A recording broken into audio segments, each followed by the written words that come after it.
Bienvenue. Tout d'abord, les titres de ce journal. Thiès a abrité un CRD spécial consacré aux inondations. Les autorités appellent les populations à un bon comportement. L'autre partie de l'association régionale des retraités de Thiès apporte la réplique sur la sortie du camp qui dénonçait la façon de faire de l'IPRES. Tout de suite, le développement.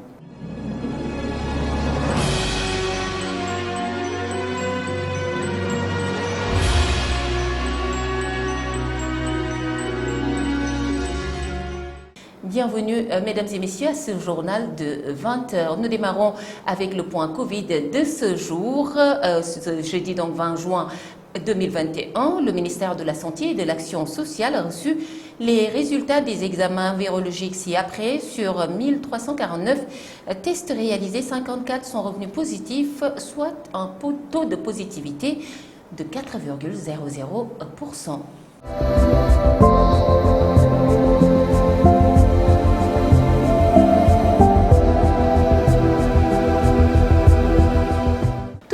Chose avec un comité régional de développement CRD qui a été organisé pour parler des inondations qui s'est tenu hier à Thiès. C'était dans les locaux de la gouvernance de Thiès. L'objectif est de préparer l'hivernage 2021-2022 en vue de prendre toutes les dispositions nécessaires pour juguler les inondations qui pourraient impacter assez fort les populations de la région de Thiès. Nous écoutons à ce propos l'adjoint au gouverneur de Thiès. Il se nomme tout simplement Omar sur la question. Nous nous sommes réunis ce matin dans le cadre d'un CRD pour aborder la question des inondations. Nous le savons, nous nous acheminons vers le début de l'hivernage. On a choisi ce moment justement pour réunir les acteurs, l'ensemble des acteurs, les autorités administratives, les élus, les services techniques pour échanger sur la situation des inondations dans la région de Thiès. La rencontre nous a permis de faire le point à l'issue des CDD qui ont été d'abord tenus par les préfets pour voir un peu les différents sites au niveau de la région qui sont concernés par la question des inondations, mais pour identifier également tout ce qu'il y a comme mesures à prendre pour nous permettre de faire face à d'éventuelles inondations au courant de l'hivernage à venir. Il y a eu déjà des mesures qui ont été, des travaux qui ont été réalisés par endroit dans le cadre du plan Orsec qui a été déclenché l'année passée. Alors pour cette année également, on est revenu sur tout ce qu'il y a comme travail à faire, notamment le curage des canaux, mais également l'achèvement de certains ouvrages qui ont été démarrés. On a également partagé un peu sur le dispositif à mettre en place en matière de pompage, parce que nous avons un certain nombre de points où les eaux stagnent et où on a souvent quelques difficultés pour que l'eau puisse couler naturellement. Du coup, les solutions sont souvent la mise en place de motopompes pour tirer l'eau et puis pouvoir libérer les espaces occupés et permettre aux populations d'être dans de bonnes conditions. Mais toutes ces questions ont été évoquées et les collectivités territoriales ont été appelées, elles ont pris également des engagements pour procéder dans les meilleurs délais au curage des canalisations. C'est également l'occasion d'appeler les populations à plus de responsabilité, à plus de citoyenneté pour qu'elles puissent éviter d'obstruer les voies de passage des eaux. Récemment, des retraités de Thiès avaient fait une sortie au vitriol contre l'institution de prévoyance retraite de Thiès IPRES, allant même jusqu'à demander son audit. D'autres retraités viennent de livrer un son différent. Ils ont en effet dressé une très bonne image de l'IPRES avant de tresser ses lauriers au PCA. Monsieur Racine, si nous écoutons à ce propos leur porte-parole, il s'appelle également Omar Ndiaye, au micro de Ahmed Bambali Cherfal. Je tiens à préciser que nous n'avons ni peur, ni doute. Nous nous sommes toujours réunis, nous nous sommes toujours parlé. Ces gens, des tracteurs qui ont parlé, 2010-2020, ils ont demandé à nous rencontrer. Je les ai reçus chez moi ici, en présence de toutes les associations. Ils ne sont pas venus pour parler de ça. Ils étaient venus pour nous dire qu'ils voulaient organiser de dons de sang. C'était à la veille du Gamou de Tivaouane, on a dit qu'on reporte la rencontre jusqu'après le Gamou. Entre-temps, la Covid est arrivée. On les attendait pour qu'ils viennent nous rejoindre dans les associations. Et c'est ce qu'ils avaient promis. Mais ils ne sont pas venus faire ces déclarations. Au contraire, ils avaient écrit à la direction générale de l'IPRES pour qu'il leur vienne en appoint financier. L'IPRES les a envoyés chez nous, ici, pour qu'ils viennent nous contacter pour qu'on puisse valider leur programme. Et nous leur avons dit que nous ne pouvons pas valider sans que les associations se retrouvent et prennent une décision commune. Depuis lors, on ne s'est pas revus jusqu'à ce qu'ils ont fait cette déclaration. Rester au Sénégal et y réussir sa vie en tant que jeune, c'est bien possible. C'est du moins ce que veut concrétiser l'ONG Réussir au Sénégal qui, avec la coopération allemande GIZ, ont organisé une formation dénommée Haralatour pour 30 jeunes qui ont été formés sur les métiers du numérique. En sus d'une foire pour donner de la visibilité aux jeunes entrepreneurs qui évoluent dans divers domaines tels le système, le numérique, la transformation de produits locaux. Nous écoutons le représentant de la GIZ au micro de Moussambaï Mariemli. On a le constat qu'on a une très grande partie de la population qui est très jeune. Et dans ce contexte, le programme Réussir au Sénégal intervient avec un mandat de formation et d'insertion. Donc c'est ces deux champs qui veulent contribuer ou à l'insertion dans le travail ou dans l'auto-emploi. Après, on a une composante qui s'appelle c'est la communication. C'est la communication aussi sur les réussites qu'on peut avoir ici parce qu'on a beaucoup d'exemplaires qui nous montrent des jeunes très forts engagés dans leur communauté et très expérimentés avec leur réussite. Et c'est à notre mandat aussi de communiquer ces expériences. On a plusieurs activités et on a plusieurs démarches à prendre. On a le volet formation qui intervient dans beaucoup de différents secteurs. Ici, on a un secteur de l'agroalimentaire, mais on a aussi l'artisanat, par exemple, ou des formations dans le digital ou bien dans l'énergie renouvelable. Maintenant, on se retrouve dans un contexte aussi où on a fait le agroalimentaire, donc aussi la transformation dans la chaîne de valeur des différents produits. Aussi, on connaît la région de Thiès, il y a beaucoup de manguiers par exemple, et là c'est un fort potentiel agroalimentaire à faire la transformation et de réussir des produits comme vous le voyez ici, à base de nectar ou bien dans la transformation en séchant ces fruits. C'est une chose très importante, bien sûr, il y a un manque de financement. Nous, on essaye d'avoir une approche holistique. Ça veut dire on voit les potentiels, on fait les formations dans les capacités qu'on retrouve.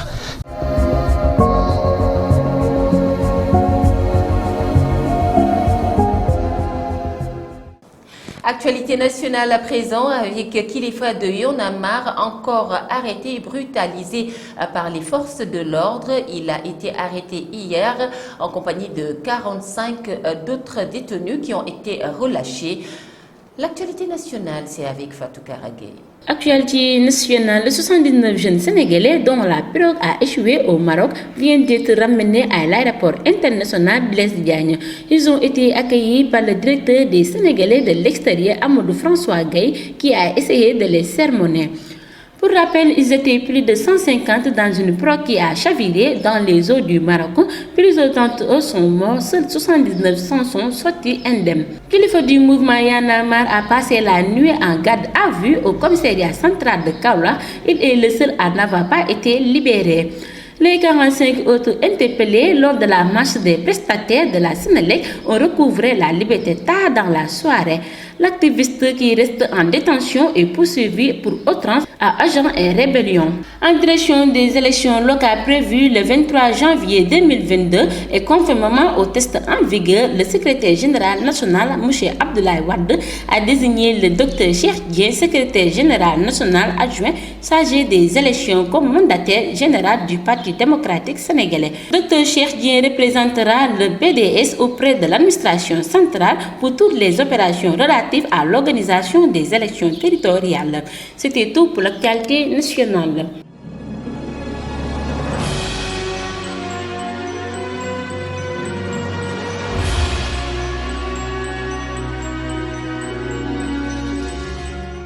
Passons à présent à l'actualité internationale. En Algérie, 24 millions d'électeurs sont attendus aux urnes le samedi 12 juin. Mamadou Saturne. Après le dépouillement de plus de 99% des bulletins, le candidat de la gauche radicale, Pedro Castillo, s'estime vainqueur de la présidentielle au Pérou, alors que le décompte officiel lui donne près de 74 000 voix d'avance. Sa rivale de droite, Keiko Fujimori, conteste cette avance et a demandé l'invalidation de quelques 200 000 bulletins de vote. En Algérie, 24 millions d'électeurs sont appelés aux urnes samedi 12 juin pour des élections législatives anticipées. Ils devront choisir les 407 députés qui composeront la future Assemblée populaire nationale pendant 5 ans. Le principal enjeu du scrutin sera la participation après une présidentielle et un référendum sur la révision de la Constitution marquée par une forte abstention. Le scrutin de ce samedi est rejeté par les partisans d'Irak et une partie de l'opposition. Terminons ce rapide survol de l'actualité internationale en Europe où le président américain a quitté Washington pour son premier déplacement à l'étranger. La première étape de son voyage sera pour le Royaume-Uni où il est arrivé mercredi 9 juin au soir pour rencontrer Boris Johnson et participer au sommet du G7. Il ira aussi à Bruxelles et à Genève où il rencontrera Vladimir Poutine. Joe Biden entend profiter de cette tournée européenne pour rassurer ses partenaires européens sur l'engagement des États-Unis à leur côté.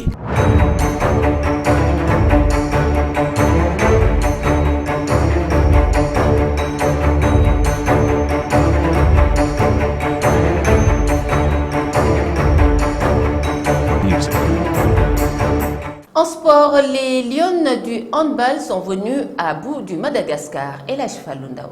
Nous ouvrons cette page de sport avec la Coupe du Sénégal. On a joué les 32e de finale. Génération Foot qui élimine Olympique Ngor 3-1. Niary Tally élimine Agel 2-1. Dakar Sacré-Cœur difficilement et en déplacement bat FC Bignona, un club de division régionale, sur le score d'1-0. Olympique de Ziguinchor, après la série des tirs au but, élimine EJ Fatick, 10 pénaltys réussis contre 9. Temps réglementaire, les deux équipes étaient à égalité, un but partout. Au terrain du CNEPS de Thiès, Africa Promo Foot prend le dessus sur Amitié Football Club. Après la série des tirs au but, 3 pénaltys réussis pour Africa Promo Foot contre 2. Et l'AS Douane, après prolongation aussi, élimine Don Bosco. L'Estade de Mbour élimine Almami de Saint-Louis après la série des tirs au but. 5 pénaltys réussis pour les Mbourois contre 4 pour les Dakarois. Suite et fin aujourd'hui, jeudi, sur l'étendue du territoire, et on note un bon match qui attend Oslo FA contre Kayor Foot, les deux leaders des deux poules différentes, et aussi un match très attendu entre le Teungueth FC et Jaraaf de Dakar. Au terrain du CNEPS, Thiès Football Club reçoit le Stade de Thiaroye. Et nous parlons de la Coupe d'Europe qui va démarrer demain. Et c'est Turquie-Italie qui ouvre les hostilités à 19h pour le compte du groupe A. Et le samedi, toujours pour le groupe A, à 13h, Pays de Galles joue contre Suisse. Et pour le compte du groupe B, Danemark joue contre Finlande, Belgique, Russie. L'Euro, c'est du 11 juin au 11 juillet et la finale est prévue au stade de Wembley à Londres. Et nous parlons de handball pour terminer avec la Coupe d'Afrique des Nations chez les dames. Ça se joue actuellement au Cameroun. Pour la première journée et pour le compte du groupe A, le Sénégal bat sévèrement Madagascar 42-16. Tunisie bat Guinée 30-27. Et pour le groupe B, la RD Congo bat Nigeria 35-16.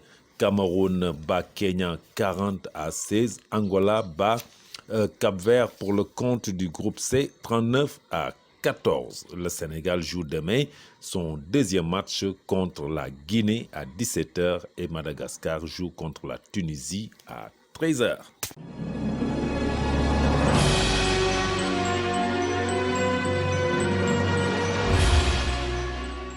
À présent, la revue de presse. Bienvenue. Le Soleil pour démarrer rend hommage à Sambène, 14 ans après sa disparition. À la page 18 du journal, nos confrères retracent l'histoire de l'écrivain et cinéaste sénégalais de sa naissance en 1923 à Ziguinchor jusqu'à sa disparition le 9 juin 2007 à Dakar. Les détails sont à retrouver dans le journal. Un drame lors d'une dispute conjugale à la une de l'Observateur. Nos confrères relatent une horrible scène dans le village de Darou-Rahman, c'est à Matam. En effet, AB, ce sont ses initiales, a tué sa coépouse à coups de hache. Les faits se sont déroulés mardi aux environs de 14h et font suite à une dispute ayant opposé leurs enfants. Et de deux, nous reparlons du suicide d'Abdoulaye Faye, le complice de Boy Djiné. Nos confrères de l'Obs donnent les détails à la page 5 du journal. Selon eux, l'histoire a pris une tournure inattendue. Les premières informations parlaient d'un suicide commis dans les toilettes. Abdou ne supportait pas que son ami ait été impliqué dans la cause, mais cette thèse est dégagée d'un revers de main par les défenseurs des droits de l'homme qui tiennent pour coupable la police. La Tribune revient sur les locales et annonce la guerre entre Dakar et les régions. Macky dans les habits de directeur de campagne de Benno à Saint-Louis et dans le Fouta pour sa coalition talonnée par Malick Gakou et qui lance sa tournée nationale. L'opposition qui refuse l'hibernation politique et Maître Wade qui prend de nouvelles décisions. Le quotidien informe que Maître Babou, qui continue de soutenir que le substitut du procureur de Diourbel a tenu des propos sur Serine Touba, a été suspendu hier par le Conseil de l'ordre des avocats et d'ajouter que ces décisions, bien que provisoires, semblent invalider la version de l'avocat. La s'intéresse au saccage mené par certains étudiants lors de la réélection de l'amicale de l'université Cheikh Anta Diop de Dakar et relaie la décision des responsables de l'université. Le coude brandit le bâton puisque Maguette Sen, le directeur, a décidé de porter l'affaire devant les autorités judiciaires et académiques compétentes. Attaque de Adama Faye contre Macky, Direct News s'interroge. Qu'attend l'APR pour le sanctionner? Nos confrères rappellent que les paroles du mis en cause, votre excès de pouvoir inquiète. Je présenterai, si Dieu le veut, une liste parallèle et concurrente. Stade pour clore, avant les éliminatoires du mondial, les certitudes du 11 type des Lions en handball. Entrée fracassante à la CAN Senior Dame, le Sénégal inflige au Madagascar le plus lourd score, 42-16. Bonne lecture. Mesdames et messieurs, merci beaucoup de nous avoir suivis. C'était tout pour aujourd'hui. L'information continue à travers www.prestigechess.com. Bonsoir.